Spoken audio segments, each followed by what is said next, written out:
You don't meet the Mafia in a dark alley. You meet it in a normal place that suddenly feels managed. A restaurant where the staff smiles a little too quickly. A construction site where arguments end the moment one person arrives. A neighborhood where everyone knows who belongs, even if nobody says names. And you feel the first rule before anyone teaches it to you. Power doesn't have to shout. Power just has to be understood. At the beginning, you're not a member, you're not a soldier, you're not made. You're just a person who has something someone else can use. Cash, access, a business, a connection, a weakness. And that's how the ladder opens. Not with a threat, with an offer that sounds like protection. Because in this world, rank isn't about titles. Rank is about who takes risk and who makes risk happen from far away. Tonight, you live every level. Not as a guide, not as an invitation. As a warning told from the inside. What you think it is, a connection, a favor, a quick side hustle. What it really is, a leash you agree to hold. As an associate, you're not in the family, but you're close enough to feel the gravity. You're the guy who can do something a made member can't do easily because you look normal. You can open doors without anyone checking your last name. You can move through the day without everyone noticing. At first, it feels almost flattering, like you've been chosen. They talk to you like you matter. But you learn fast, this isn't friendship, it's evaluation. They watch how you talk, how you react to pressure, whether you panic, whether you brag. Because the first test isn't violence. The first test is silence. You also learn the difference between meeting someone and being seen.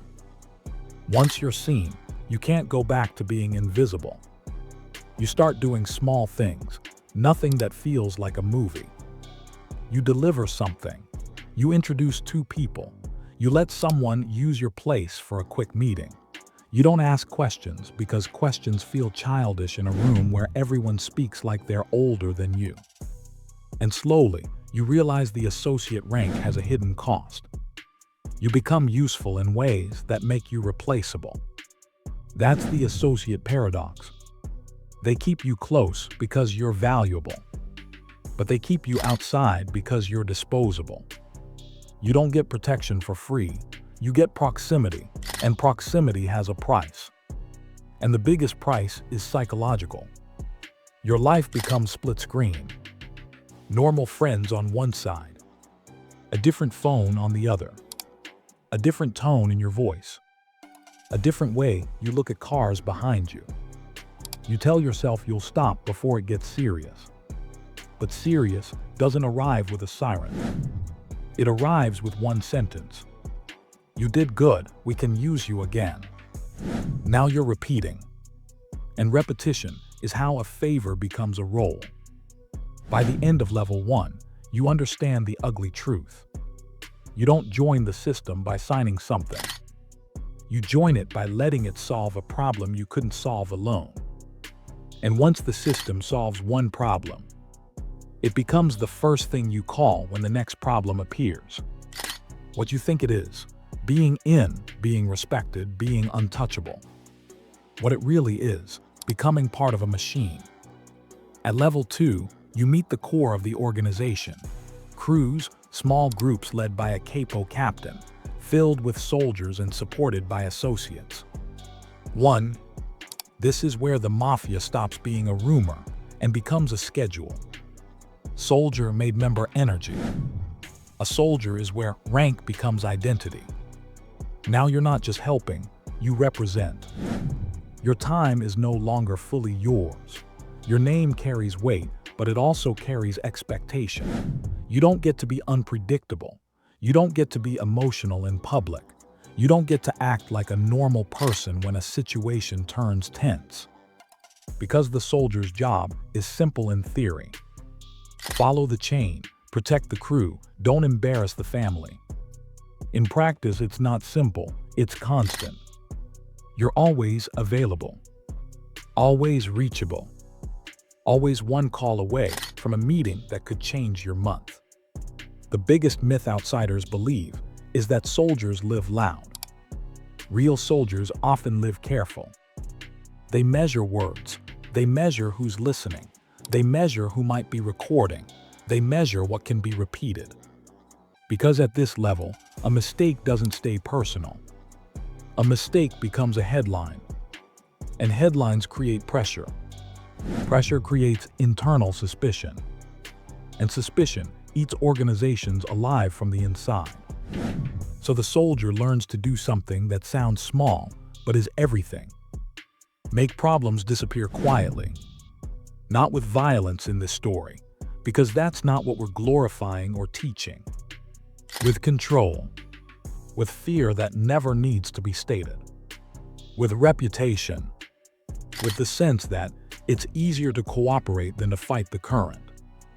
Then you notice something else. Even inside the family, rank isn't equal. Some soldiers are trusted more. Some are watched more. Some are treated like future leaders. Some are treated like tools. And if you want to rise, you need a sponsor. Not a friend. A shield. Someone above you whose reputation can absorb your risk. That's where the capo enters. Capo/captain crew leader. A capo is not the boss. A capo is the person who makes the boss's world clean. He leads a crew. He manages personalities. He settles internal friction. He makes sure money flows upward and problems don't. And this is where the job becomes more political than physical. As a capo, you're no longer judged only by what you do. You're judged by what your crew does. If your guys get sloppy, it's your name that gets mentioned in rooms you're not allowed to enter. If your guy panics, you're the one who has to calm the situation without losing face. If two soldiers hate each other, you can't fix it like a normal manager. Because these aren't employees. They're pride, ego, history, and debt wrapped in human skin. So your life becomes damage control. Meetings, calls, quiet warnings, quiet rewards. Your voice becomes calmer because your calm becomes contagious.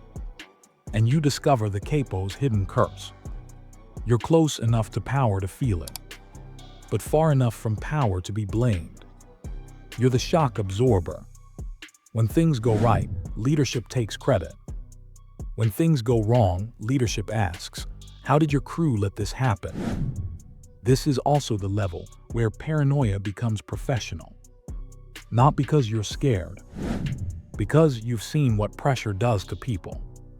Pressure makes them talk, pressure makes them flip, pressure makes them desperate. And desperate people do unpredictable things. So you start living by a rule you never say out loud. Avoid surprises, because surprises are where careers end. And at level 2, career doesn't mean retirement. It means survival. What you think it is, the throne. What it really is, isolation with responsibility.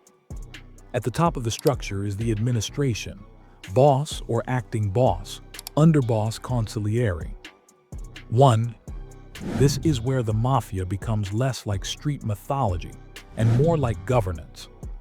Consigliere, the counselor. The consigliere is the strangest rank to outsiders because it doesn't look like power. It looks like advice. But advice is power when it changes outcomes.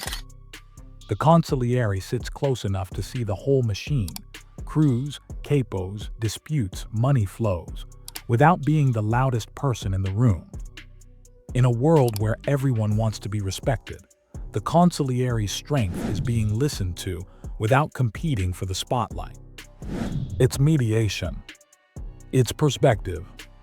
It's telling leadership the thing nobody else dares to say. This move creates heat. This person can't be trusted. This feud is costing us. You can't run an organization on ego alone. You run it on stability. And the consigliere is stability's voice. Underboss, the engine. The underboss is the operator. The person who turns leadership direction into reality. Where the boss is distance, the underboss is motion. He deals with capos. He manages discipline. He handles the day-to-day pressure so the boss can stay clean, quiet, and hard to reach. This rank is where you stop having friends inside the organization. You have allies, rivals, and liabilities. Everyone smiles at you, not because they like you, because they need you. And that need is dangerous, because it makes you the center of requests, complaints, and secrets. The underboss learns the most brutal leadership skill, saying no without creating enemies. Because enemies don't always attack loudly. Sometimes they wait. Sometimes they whisper. Sometimes they cooperate until the exact moment they don't. Boss the seat. And then there's the boss. The top. The title everybody fears and everybody wants until they see what it costs. At the top, your power is not what you do with your hands. It's what you can do with a pause. A look. A sentence that doesn't explain itself. The boss doesn't need to prove anything. The room proves it by leaving distance. That distance is the clearest sign of rank you'll ever see. Nobody stands too close. Nobody speaks too long. Nobody jokes too freely. Because the boss is not just a person.